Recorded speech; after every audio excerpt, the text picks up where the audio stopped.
Apa tadi yang pertama? Bahwa Allah memerintahkan kita untuk beribadah. Tapi baru dihitung ibadah itu kalau dikerjakan dapat pahala dan kalau ditinggalkan mendapatkan dosa. Itu ketika seseorang sudah masuk fase akil dan dalil. Itu dua perkara ya. Sama seperti Isra dan Mi'raj. Isra sendiri, Mi'raj sendiri. Ada orang yang akil tapi belum baligh, ada orang yang baligh tapi tidak akil. Ya, akil padanannya apa tadi? Tamyiz. Orangnya disebut mumayyiz. Orang bisa membedakan baik dan buruk, benar dan salah, atau kata Imam Abu Hanifah, tahu menggunakan uang. Kalau dalam ilmu lain disebut juga orang ini namanya rusydah atau rasyid. Contoh kalau mau ngetes anak kita rasyid ya atau rusydah atau akil tadi atau mumayyiz tadi, kasih uang misal 20.000, kasih dia amanah, nak kamu beli masako 1 renteng misal ya, beli micin 1 renteng. Kemudian kalau kita kasih uang 20.000, harusnya anak kita pulang bawa apa? Masako dan jajan-jajan. Harusnya dia pulang bawa masako 1 renteng Mansul ya. dan uang 15.000 karena itu uang kembalinya, iya toh? Ya. Kalau dia melakukan itu maka dia rusydah atau rasyid, sudah boleh dipercaya untuk sesekali transaksi, udah boleh dipercayakan harta kepadanya. Tapi kalau dia bawa 1 renteng masako, kemudian bawa es krim 1, salome 1 bungkus, es Iya sekali. 2, atau dia bawa jajanan nggak bawa masako. Iya. Nah itu dia belum rasyid, belum rusydah, belum akil. Gitu. Jadi kalau akil itu masalah pemikiran. Tapi kalau baligh itu tentang bentuk fisik. Baligh itu bentuk fisik, tentang fisik. Kalau perempuan ditandai dengan ya haid ya atau menstruasi, laki-laki ditandai dengan ihtilam atau mimpi. Walaupun perempuan juga ada yang mimpi basah. Gitu. Ada nggak orang yang sudah baligh tapi tidak akil? Ya ada. Orang-orang terbelakang mental. Bentuk fisiknya udah kumisan, ya toh. Jakunnya udah tumbuh. Kalau dia perempuan ya bentuk tubuhnya sudah seperti perempuan dewasa, tapi secara mental, secara akal dia tidak bisa bedakan baik dan buruk. Yang begini kan tidak kena beban syariat dari Allah. Kita yang harus jaga dia di dunia. Jangan sampai dieksploitasi oleh orang-orang yang bermental bejat, kan begitu. Sebaliknya ada orang yang secara usia masih sangat muda tapi akalnya luar biasa. Tapi orang ini secara usia belum kena beban syariat. Dalam riwayat itu sejarah yang pernah saya tahu, Imam Asy-Syafi'i rahimahullah ta'ala itu pernah memberikan fatwa tentang puasa siang hari di bulan Ramadan sambil makan. Karena emang ketika itu beliau belum baligh. Sudah dikasih fatwa, nanya yang bertanya ini akhirnya nanya lagi, "Syekh, kok Anda makan? Sedangkan ini Ramadan siang hari." Lah, ya kan yang wajib puasa yang akil balik. Saya baru akil, belum balik ya. Jadi ada yang begitu. Nah, tapi hebatnya Allah, baru kita kena kewajiban hukum, terhitung dosa dan pahala setelah kita mencapai tadi akil dan balik. Anak kecil walaupun dia sudah akil tapi belum balik, belum balik tapi tidak akil seperti yang terbelakang mental tadi juga tidak. Nah, itu adilnya Allah Subhanahu wa taala. Nah, kenapa kok ditunggu akil balik? Karena memang dari masa usia kita masih kecil sampai akil balik itu Allah sedang menyempurnakan nikmatnya dulu. Nikmat itu apa sih? Kalau pakai logika orang Indonesia, nikmat itu kan segala sesuatu yang enak ya. Itu nikmat. Sedangkan kalau secara makna aslinya, nikmat itu kan segala sesuatu yang Allah berikan kepada hamba, yang seharusnya itu bisa menjadi fasilitas buat kita sebagai hamba untuk beramal soleh. Itu nikmat. Saya tanya, waktu nikmat bukan? Iya. Nikmat. Harusnya bisa dipakai buat amal soleh, kan gitu. Kesehatan nikmat bukan? Nikmat. Artinya bisa dipakai buat amal soleh dong. Iya. Harta nikmat bukan? Nikmat. Harusnya bisa dipakai buat amal soleh dong. Bisa dimengerti ya? Nah itu nikmat-nikmat itu, atau kita pahami dengan bahasa lain adalah rezeki. Itu adalah bekal kita, fasilitas yang Allah kasih untuk kita beramal soleh. Jadi perhatikan dua. Yang pertama, secara kondisi Allah sudah setting kita baru dihitung pahala dan dosa ketika akil dan baligh, ya. Dan ketika Allah perintahkan atau wajibkan ibadah itu, Allah sudah sempurnakan nikmatnya dulu buat kita. Jadi bekalnya ada dulu baru disuruh beramal. Bukan disuruh beramal tanpa bekal. Jadi bekalnya sudah ada dulu baru ditugasin. Betul nggak? Bukan ditugasin dulu baru tanpa bekal. Misalnya kerja di perusahaan. Misalnya contoh kayak Mas Firman atau Mas Moharani. Kerjanya ngurusin tower. Iya toh? Ya. Kira-kira dikasih alat nggak? Misalnya untuk manjat, disiapkan nggak safety harness? Atau bawa sendiri? Disiapkan. Itu kewajiban yang memberi tugas, mempersiapkan fasilitas, kan begitu. Allah begitu. Allah memberikan kita tugas untuk menghamba kepadanya, sempurnakan dulu fasilitasnya, minimal akal, kan gitu, dan fisik dengan keterbatasan masing-masing ya. Jadi nggak ada istilahnya beramal tuh tanpa bekal, itu nggak ada. Itu konsepnya Allah Subhanahu wa Ta'ala. Nah, apa nikmat-nikmat itu? Yang pertama, yang paling bawah kata para ulama, yang paling rendah itu adalah makan dan minum. Jadi nikmat atau rezeki paling rendah itu adalah makan dan minum. Kenapa disebut makan dan minum itu rezeki paling rendah? Bukan merendahkan ya, tapi yang paling basic. Kenapa? Karena anak bayi pun dapat. Janin yang belum lahir pun dapat. Dia makan dari perut. Makan. Iya tuh? Yang sampai sekarang saya masih bingung buang airnya bagaimana janin itu. Iya. Syukur. Ketika itu kan Ali bin Abi Thalib radhiyallahu anhu ditanya oleh seorang munafik. Kalau tidak munafik, jadi Ali bin Abi Thalib pernah ditanya begitu. Aku nggak percaya dengan surganya orang Islam, katanya. Kenapa? Kata Ali bin Abi Thalib. Karena nggak mungkin ada orang makan, minum tapi nggak buang air. Ditanya balik sama Ali bin Abi Thalib, waktu kamu dalam perut ibumu, kamu makan, iya, minum, iya, buang airnya kemana? Itu 14 abad lalu loh. Akal udah sampai sana. Iya kan? Kenapa? Karena mengembalikan semuanya ke Allah dulu. Itu konsep. Seperti yang kita bahas ya sebulan terakhir kan. Yang harus kita pahami adalah kita tiadakan diri kita, tiadakan aku, hilangkan akunya dulu, kembalikan ke Allah dulu. Itu tauhid. Ya, itu tauhid. Gak beriman orang yang semua merasa itu semua karena usaha dia, itu gak beriman. Itu menuhankan usaha namanya. Gak ada tawakalnya. Ya. Maka kata Nabi SAW kan salah satu ciri mukmin yang kuat itu apa? La taqulu, tidak mengatakan lau anni kadza fa kadza wa kadza. Kalau aja tadi saya melakukan ini, maka hasilnya pasti begini atau begini. Itu justru ciri mukmin yang imannya nggak kuat gitu. Jadi harus selalu melibatkan Allah. Bayangkan itu. Jadi ciri orang yang imannya nggak kuat itu adalah suka mengandai-andai. Kalau aja aku nih usahanya begini, pasti hasilnya begini. Mengandai-andaikan usaha. Karena dia tidak melibatkan Allah.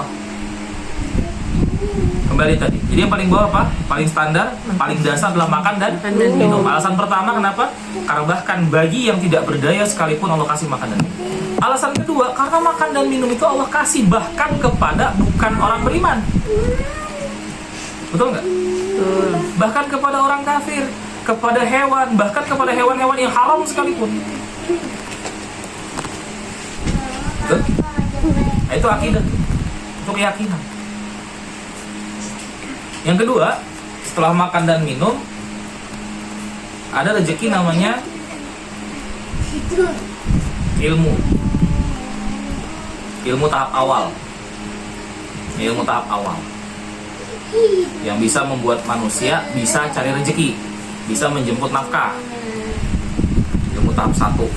Standar lah ya.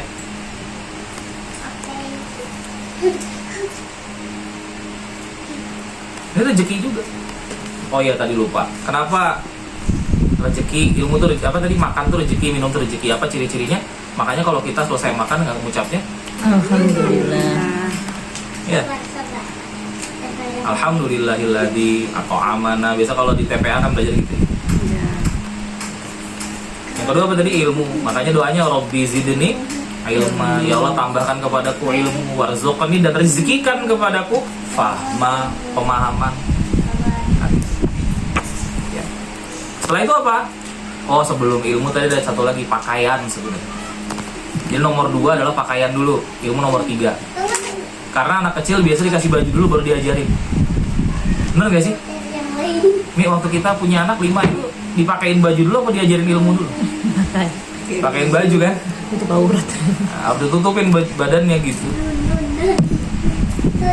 Ya pakaian itu rezeki, makanya kita ngucap apa? Kalau pakai baju, doa pakai baju. Alhamdulillahilladzi kasani hada thauba wa razaqanihi min ghairi haulin minni wala quwwah. Kan begitu. Itu rezeki. Baru habis itu ilmu. Ya. Setelah itu apa? Harta. Setelah harta apa? Jodoh. Jodoh. Baru keturunan. Dan yang paling tinggi dari semua rezeki itu adalah iman. Harta, jodoh, Keturunan. keturunan. Baru yang paling tinggi adalah iman. Kenapa iman itu dianggap rezeki yang paling tinggi? Karena itulah nanti bekal utama untuk beribadah. Orang kalau punya iman, dia mau beribadah. Dia mau taat, mau kenal sama Allah. Mau kenal, mau taat sama Nabi. Ya. Ini sebelum saya kasih dalilnya, nanti ada dalil ya kenapa disebut iman itu rezeki paling tinggi, paling besar. Iman ini yang membuat kita bergerak untuk tunduk patuh kepada Allah. Kalau orang nggak punya iman, maukah dia ilmunya seberapa? Maukah sujud, rukuk, sujud nungging sehari 5 kali? Enggak.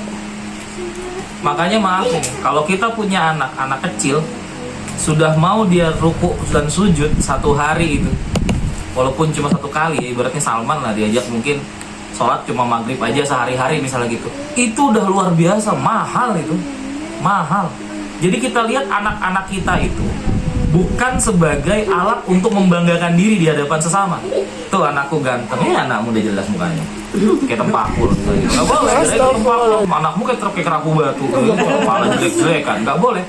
Anak itu kita harus pandang mereka sebagai penerus ruku dan sujud kita kepada Allah. Orang-orang yang nanti akan memakmurkan rumah kita dengan ruku dan sujudnya, dengan bacaan Qur'annya, itu anak. Ya. Bukan cuma menghias rumah dengan perabot anak-anak itu atau menghambur perabot, tapi pelanjut ruku dan sujud kita kepada Allah. Makanya kalau kata Nabi SAW kan 3 yang tidak pernah putus ya pahalanya walaupun orangnya sudah wafat. Apa? Jariyah. Yang pertama sodakotin jariyatin, sodakoh jariyah. Jadi harta atau ilmu yang kita kasih dan itu dipakai terus, dan itu menjadi pahala buat kita tanpa mengurangi pahala orang yang kita beri. Yang kedua ilman nafi'an, Ilmu bermanfaat. ya, ilmu yang bermanfaat. Yang ketiga baru walidan solihan, anak yang solih. Tapi kalau dapat ini, yang 2 pasti dapat. Yang 2 pasti dapat. Iya kan? Kalau bukan orang tua yang menanamkan ilmu ke anak pertama kali siapa? Ya. Kalau bukan untuk anak, harta orang tua kemana? Yang pertama kali pasti dapat 3-tiganya kalau punya anak. Maka punya anak tadi jodoh dan keturunan ya, itu rezeki juga. Itu fasilitas untuk kita beribadah kepada Allah. Yang belum, ya artinya belum rezeki, selesai. Mudah saja. Semangat dijemput. Sama seperti yang jomblo. Iya toh? Dulu lama menunggu jodoh. Ada yang cepat dapat jodoh, lambat dapat harta, lambat dapat anak. Ada yang cepat dapat jodoh, cepat dapat anak, lambat dapat harta. Ada yang cepat dapat harta, lambat dapat jodoh. Ada yang cepat dapat harta, cepat dapat jodoh, lambat dapat anak. Semua punya ujian masing-masing dengan nikmat yang Allah kasih. Maka nikmat itu kalau kita terima, tadi kan fasilitas untuk ibadah. Salah satu ibadah juga sabar. Nah, jadi kembali tadi, ini iman itu adalah rezeki yang paling besar, yang paling mahal. Apa buktinya? Surah 10 ayat 100. A'udzubillahi minasyaitonirrajim. Wa ma kana li nafsin an tu'mina illa biidznillah wa yaj'alu rijsa 'alal ladzina la ya'qilun. Wa ma kana li nafsin, dan tidak akan ada satu jiwa pun, nafsin jiwa, an tu'mina yang akan beriman illa kecuali biidznillah, dengan izin Allah. Dari sini artinya apa? Artinya iman itu rezeki yang terbatas. Nggak semua orang bisa dapat, kecuali yang Allah izinkan. Jelasan. Ini luar biasa ya. Wa yaj'alur rijsa 'alal ladzina la yaqilun. Dan Allah akan menimpakan rijsun, malapetaka, bencana kepada orang yang tidak mau menggunakan akal. Ya. Maksudnya nggak mau menggunakan akal tuh untuk memahami tentang konsep iman itu sebagai rezeki gitu. Ya bisa juga sih dipahami bahwa orang beriman tuh tidak berakal, bisa. Karena kan kalau di ayat-ayat lain kan disebutkan tentang tanda-tanda kekuasaan Allah di seluruh penjuru bumi. Baru di ujungnya tambahkan tuh afala ta'qilun. Tidak kamu pakai akalmu untuk memahami itu. Afala yatafakkarun, tidakkah kamu memikirkan tanda-tanda tersebut, gitu kan? Ayat-ayat semacam itu juga cukup banyak bertebaran di dalam Al-Quran. Nah maka poin yang ingin ditegaskan di sini adalah iman itu tidak semua mendapatkan. Kalau tadi sampai level keturunan, yang bukan orang beriman nerima nggak? Dari bawah tadi, dari makan dan minum, pakaian, ilmu, harta, jodoh, keturunan. Manusia dapat, hewan dapat, tidak istimewa. Itu bukan rezeki yang spesial. Makanya itu kan rezeki dalam tanda kutip ya, dalam tanda kutip rezeki dunia. Kalau di surah Ali Imran ayat 185 itu Allah menyebutkan wamal hayatad dunya illa mata'ul ghurur. Tidaklah dunia itu kehidupan dunia itu melainkan perhiasan palsu.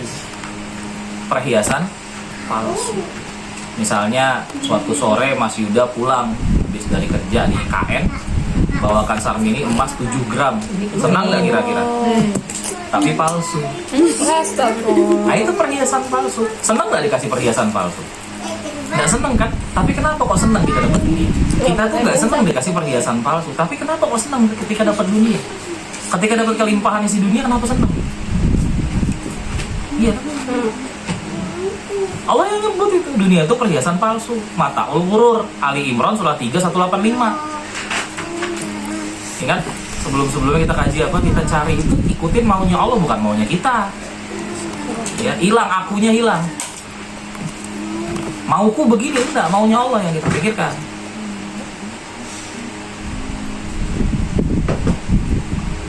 Salat zuhur berapa rakaat? 4. Capek 3 aja ya. Maunya kita apa maunya Allah tuh? Maunya kita. Nah, yang sah kalau diikutin maunya nggak sah, itu ibadahnya palsu artinya kalau gitu caranya. Jelas ya. Makanya Allah tidak pernah menjadikan dunia sebagai tolak ukur kebaikan seseorang. Kalau dunia yang jadi tolak ukur kebaikan seseorang, yang paling mulia itu Namrud, Fir'aun, Korun, iya kan? Jadi ini yang pertama dalil betapa bahwa ilmu itu iman itu mahal. Ya. Makanya kalau orang beriman yang memegang ilmu, orang beriman yang memegang harta, orang beriman yang memegang kekuasaan, itu barokah.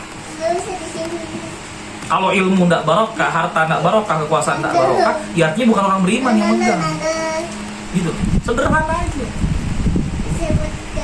Sampai kalau ada orang beriman, disebut surah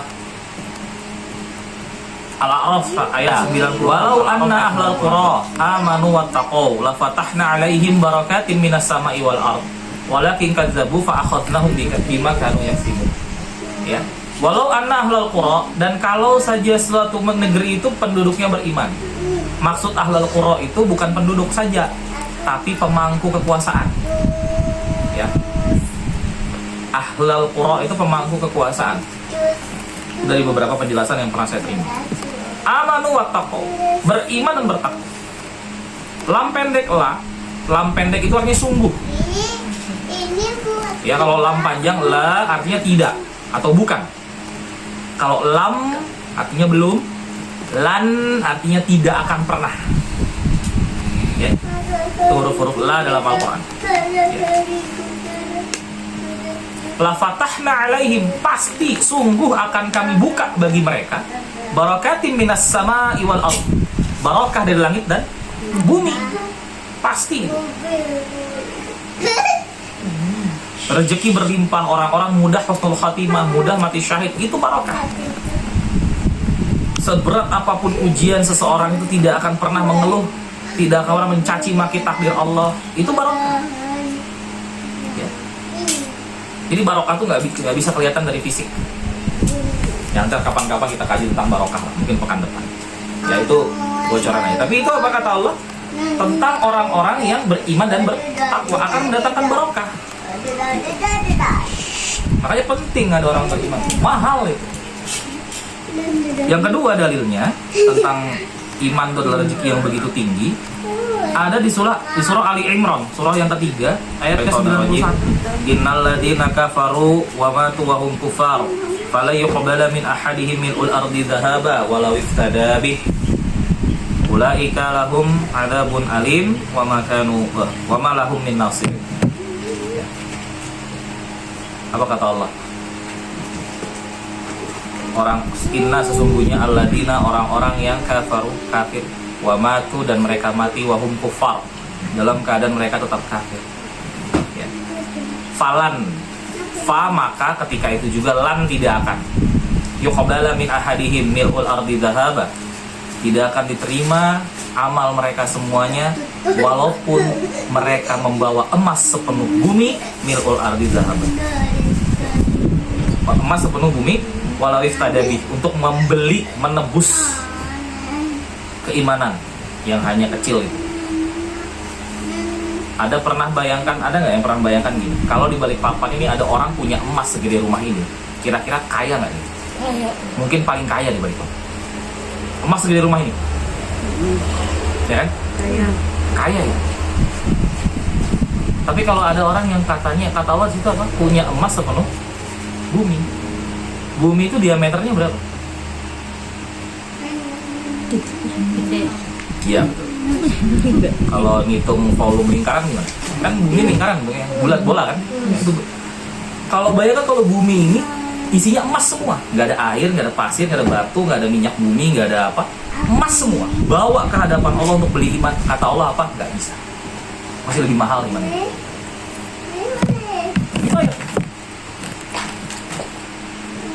Ya. Makanya kata Allah orang-orang nggak punya iman itu nggak bisa diterima amalnya, makanya mahal. Karena harga iman itu lebih mahal dari emas sepenuh bumi. Kalau bumi jadi emas semua isinya, tetap tidak lebih mahal daripada keimanan. Ini harga keimanan nih, dan Allah kasih kepada kita. Sekarang mau kita jualkah dengan harga murah, atau kita pertahankan mahalnya? Itu kan pertanyaan besarnya. Ya kan? Karena banyak orang yang menjual keimanannya hanya dengan sekotak Indomie, betul? Dengan apa? Gaji 100 juta sebulan, dengan uang 1 miliar misalnya. Aduh murah itu, nggak bisa beli emas sepenuh bumi. Murah itu mahal iman. Nah kita bicara tentang iman, ternyata iman itu rezeki paling besar. Harganya kenapa paling besar? Karena harganya nggak bisa dibeli. Siapa ada orang punya emas sepenuh bumi? Sekaya-kayanya bapaknya Elon Musk, beliau punya tambang emerald di Afrika. Emerald itu jamrut segede kuku aja bisa ratusan ribu dolar harganya. Segede kuku. Bukan segede kutu, langsung begini ya. Segede kuku aja emerald itu bisa ratusan ribu dolar. Pertanyaannya, itu sepenuh bumi enggak? Enggak, sudah sekaya itu. Kaya dia di dunia, tapi Allah nggak kasih iman dalam hati. Allah nggak kasih dia kesempatan ruku dan sujud kepada Allah selama hidupnya sampai detik ini. Apa kata Allah?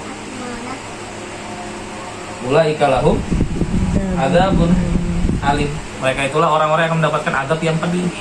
Alim ya, pakai alif itu, pakai abjad, bukan pakai ain. Kalau alim, orang berilmu, adzabun alim artinya azab kepada orang berilmu. Salah apa pula dia? Wa ma lahum min nasirin, dan gak ada penolong bagi orang-orang semacam ini. Kenapa gak ada penolong? Karena kembali ke ayat 100 tadi di surah 10, yang bisa ngasih keimanan cuma Allah. Nabi itu kurang apa saya tanya? Bisa nggak mengislamkan Abu Thalib? Nggak bisa kan? Kenapa? Karena emang yang ngasih keimanan cuma Allah. Nggak bisa kita akal-akalin gitu. Nggak bisa. Ya, itu ibu-ibu. Jadi mulai hari ini kita harus paham betapa mahalnya iman kita. Jadi kita mau untuk aurat, mau sholat, mau datang taklim, mahal ya, mahal. Ya, nggak bisa diukur dengan kacamata dunia. Karena kalau kita terbatas, pandangan kita terbatas, sedangkan Allah itu maha luas. Oke, mungkin itu yang bisa saya sampaikan. Kalau ada pertanyaan saya persilakan. Terima kasih. Assalamualaikum warahmatullahi wabarakatuh.